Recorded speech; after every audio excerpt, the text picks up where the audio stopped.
বরগুনায় load shedding এর বিষয়ে বিস্তারিত জানাতে যুক্ত হচ্ছেন সহকর্মী সাগর আকন।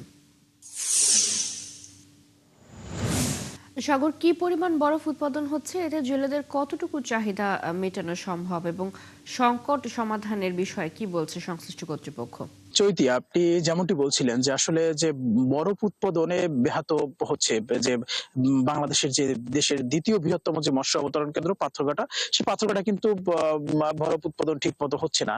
এখানে কিন্তু এই ঘাটকে কেন্দ্র করে 22টির উপরে বরফ মিল রয়েছে এবং প্রত্যেকটি বরফ মিলেই কিন্তু আমরা দেখেছি ঘুরে ঘুরে যে শত শত ট্রলারের কিন্তু যে একটি লাইন সেটি কিন্তু রয়েছে। এর কারণ হচ্ছে বরফ যে উৎপাদন, সেই উৎপাদনটি তারা করতে পারছে না। বরফ মিল মালিকদের যে অভিযোগ যে আসলে এক ক্যান বরফ তৈরি হতে, যেমনটি বললেন যে এক ক্যান বরফ তৈরি হতে 16 থেকে 17 ঘন্টা সময় লাগে। সেখানে কিন্তু প্রতিদিন গড়ে তারা বিদ্যুৎ পাচ্ছে সর্বোচ্চ 4 ঘন্টা।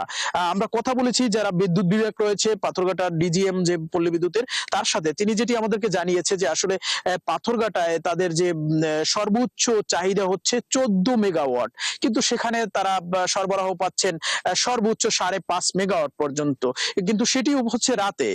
দিনের বেলায় কিন্তু এই সরবরাহ কিন্তু আরো কম। দিনের বেলায় 3 থেকে 4 মেগাওয়াট কিন্তু বিদ্যুৎ তারা সরবরাহ পাচ্ছে। সেখানে কিন্তু একটি বিশাল ঘাটতি রয়েছে, যে প্রায় 3 ভাগের কিন্তু 2 ভাগ ঘাটতি কিন্তু রয়েছে। সেক্ষেত্রে কিন্তু জেলেরা বলছেন যে আসলে যতটুকু বরফ পাচ্ছেন সেই বরফ নিয়ে তারা সমুদ্রে পৌঁছতে কিন্তু যে বরফের যে একটি টেম্পারেচার সেটি কিন্তু শেষ হয়ে যাচ্ছে, এবং তারা বলছেন যে তাদের যে 7 থেকে 8 দিন বা এর চাইতেও বেশি কিন্তু তাদের সমুদ্রে থাকতে হয়। সেক্ষেত্রে কিন্তু যে বরফের যে স্থায়ী সেটি কিন্তু স্থায়িত্ব হচ্ছে না। সেক্ষেত্রে বরফ নষ্ট হয়ে যাচ্ছে, গলে যাচ্ছে।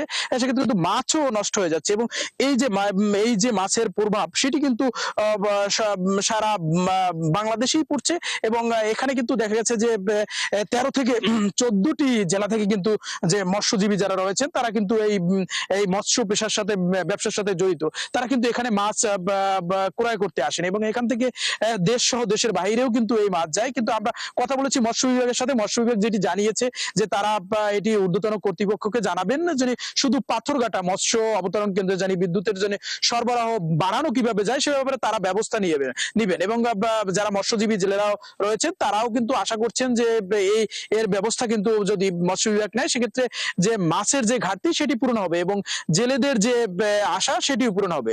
চৈতি, তো আমার কাছে এই ছিল সবশেষ। সাগর, আপনাকে ধন্যবাদ। আমাদের সাথে বরগুনা থেকে যুক্ত হয়ে লোডশেডিং এর বিষয়ে জানাচ্ছিলেন সহকর্মী সাগর আকন।